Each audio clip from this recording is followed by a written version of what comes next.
Hello friends, આપણે ફ્લેમિંગોમાં ગઈકાલે મેં વિડીયો મૂકેલો હતો જે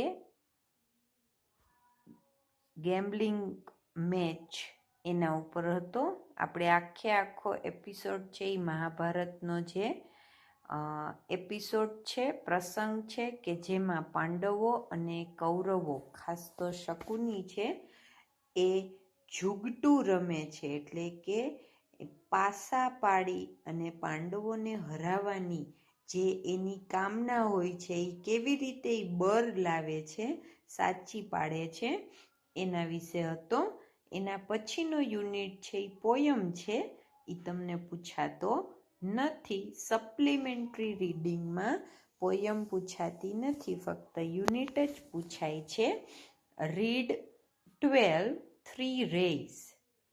અહીંયા બહુ જ મજાની, તમને ગમે ને એવી 3 વાર્તા આપેલી છે.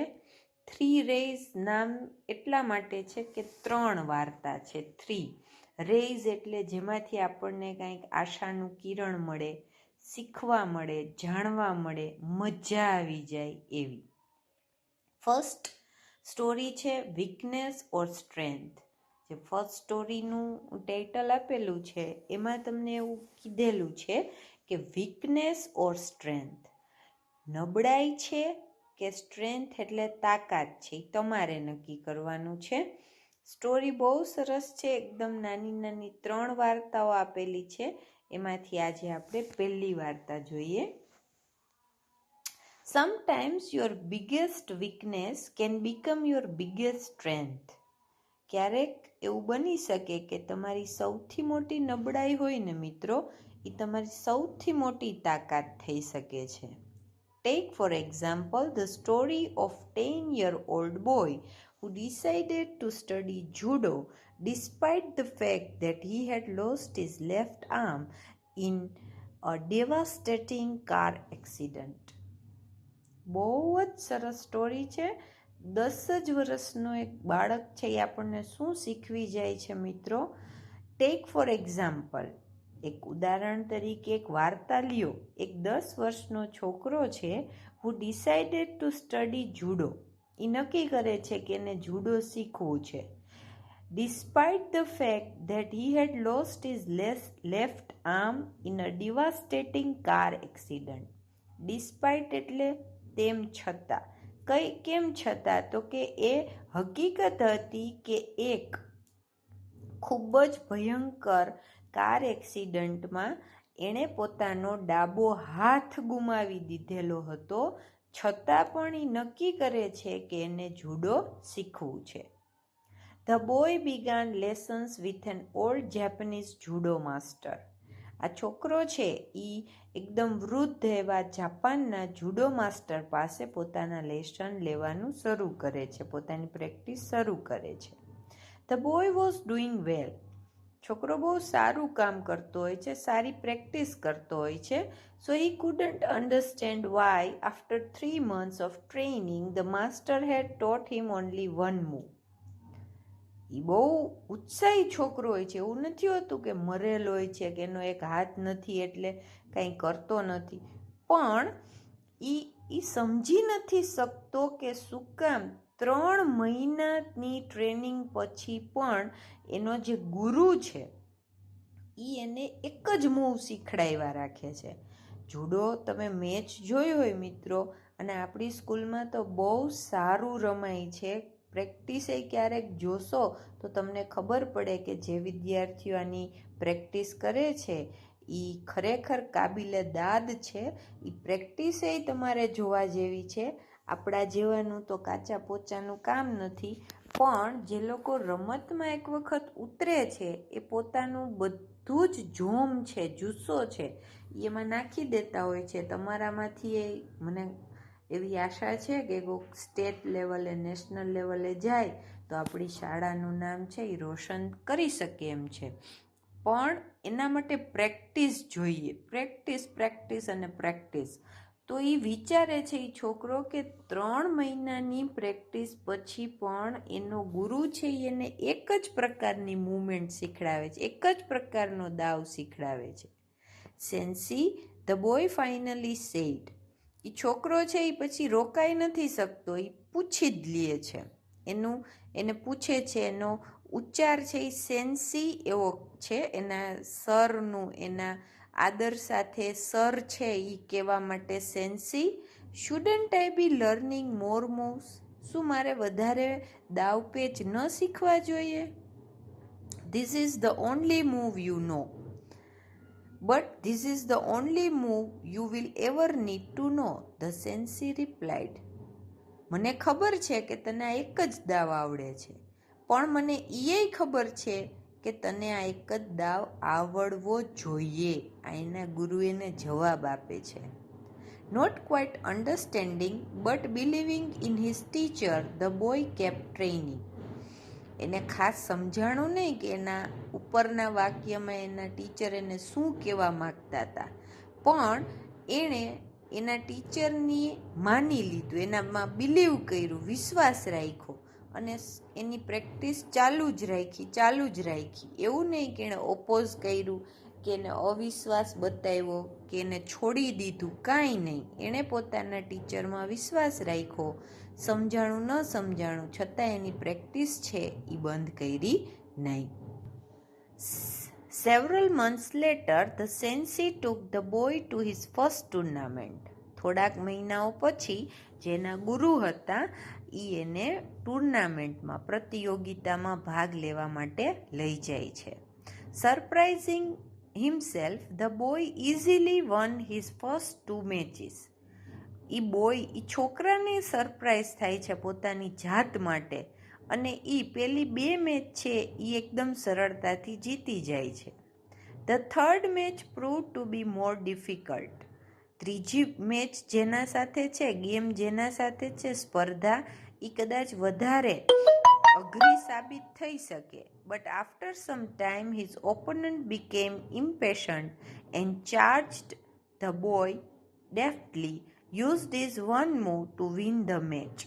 Still amazed by his success, the boy was now in the finals.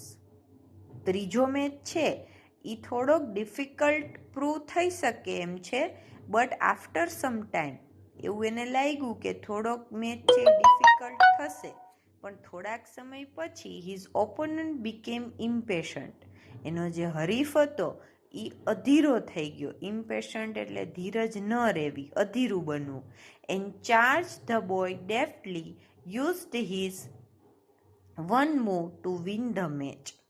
અને એ છે એ એકદમ ચાર્જ થઈ ગયો. ચાર્જ એટલે અહીંયા શું લેવાનું છે? Move forward quickly.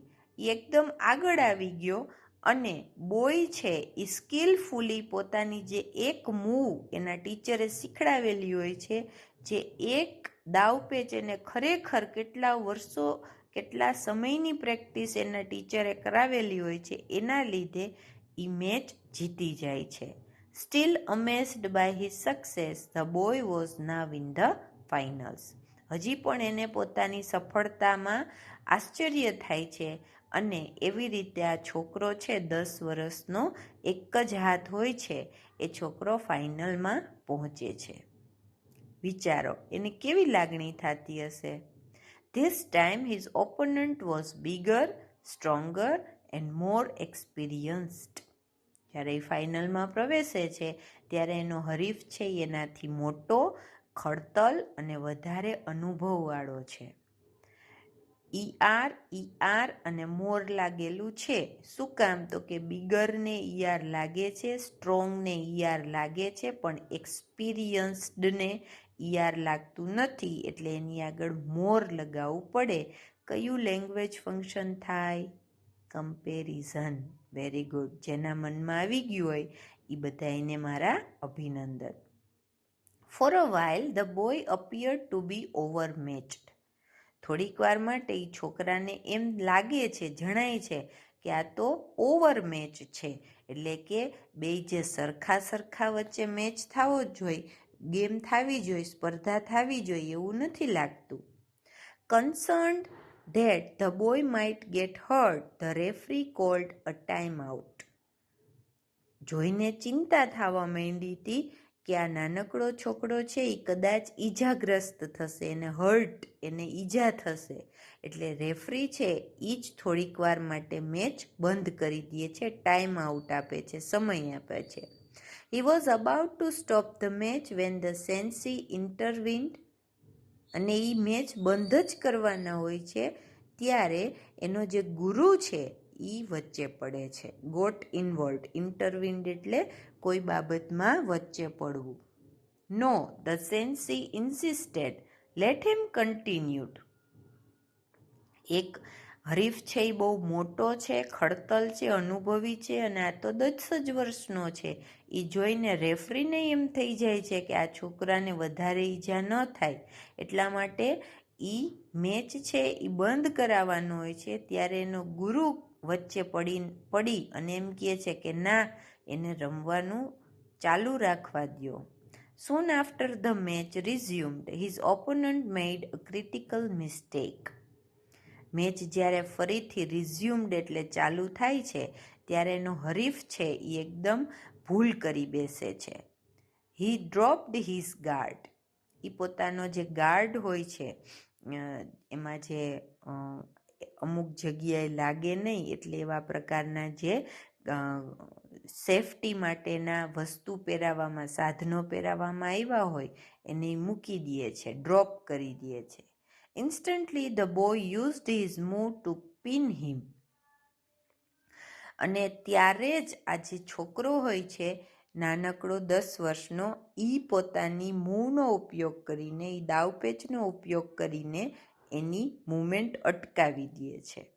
The boy had won the match and the tournament. અને આવી રીતે એ છોકરો છે 10 જ વર્ષનો, એ મેચ પણ જીતી જાય છે અને પ્રતિયોગિતા પણ જીતી જાય છે. He was the champion. અને એ ચેમ્પિયન બની જાય છે. On the way home, the boy and sensei reviewed every move in each and every match. જ્યારે ઘરે પાછા ફરતા હોય છે ત્યારે એ છોકરો અને એનો જે ગુરુ હોય છે, સર હોય છે, એના દરેક મેચના દરેક દાવપેચ વિશે વાત કરતા હોય છે. એને ફરીથી રિવાઇઝ કરીને જોતા હોય છે કે મેં ક્યાં સારું કર્યું, ક્યાં ભૂલ કરી. એ બંને એકબીજા સાથે ચર્ચા કરતા હોય છે. Then the boy summoned the courage to ask what was really on his mind. પછી છોકરો છે એ પોતાની બધી જ હિંમત એકઠી કરી અને પોતાના મનમાં શું ચાલી રહ્યું હોય છે એના વિશે પૂછે છે એના ગુરુને, કે અત્યાર સુધી એના મનમાં જે ચાલી રહ્યું હોય છે એને બહુ પ્રશ્ન થાય છે કે હું કેમ જીતી ગયો. એ પ્રશ્ન એને પૂછે છે. Sensei, how did I win the tournament with only one move? એ હવે રોકી નથી શકતો પોતાની ઇન્તેજારીને, એટલે એના સરને એ પૂછે છે કે સર, તમે મને પ્લીઝ કહેશો કે હું એક જ મૂવ શીખો તો, એક જ દાવપેચ શીખો તોય કેમ પ્રતિયોગિતા જીતી શક્યો? You won for 2 reasons, Sensei answered. Science છે એને આન્સર આપે છે, જવાબ આપે છે કે તું 2 કારણથી જીતો છો. First, you have almost mastered one of the most difficult throws in all of judo. એનું પહેલું કારણ એ છે બેટા કે તે જુડોના જેટલા પણ મૂવમેન્ટ હોય એમાંથી સૌથી અઘરો થ્રો કહેવાય એ તે માસ્ટરી મેળવી લીધેલી હતી.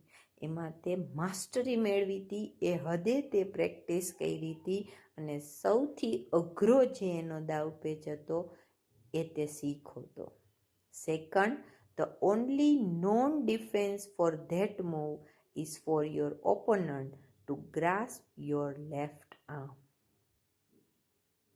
અને બીજું કારણ કે ઈ મૂવનો સામનો કરવો હોય, ઈ દાવપેચનો સામનો કરવો હોય તો તારા હરીફે ફરજિયાત તારો ડાબો હાથ જ પકડવો પડે, પણ તારી પાસે ડાબો હાથ જ નથી એટલે એ તમને તમારો સામનો કરી શકે જ નહીં. The boy's biggest weakness had become his biggest strength. આવી રીતે છોકરાની સૌથી મોટામાં મોટી વીકનેસ, ઉણપ, એની સૌથી મોટામાં મોટી સ્ટ્રેન્થ, હિંમત બનીને સામને આવી, તાકાત બનીને ઉભરી આવી. એના ગુરુએ એને એવી રીતે તૈયાર કર્યો હતો કે ક્યાંય પાછો પડી શકે એમ હતો નહીં. આવું જીવનમાં ઘણી વખત થતું હશે કે તમે મનથી જેને ઉણપ સમજીને બેઠેલા હો એ તમારી સૌથી મોટી તાકાત સાબિત થઈ શકે છે જો તમે તમારા કામમાં શ્રદ્ધા રાખો તો. છોકરાએ એના ગુરુમાં શ્રદ્ધા રાખી, એનામાં શ્રદ્ધા રાખી અને એના પ્રયત્નો છે એ ક્યારેય ઓછા કર્યા નહીં. પરિણામે એ વિજય મેળવી શક્યો, વિક્ટરી અચીવ કરી શક્યો. બહુ સારી સ્ટોરી છે. મજા આવી હોય તો પોતાની રીતે પણ વાંચી જાજો. સહેલું છે રાઇટિંગ, તમે વાંચશો તો તમને મજા આવશે.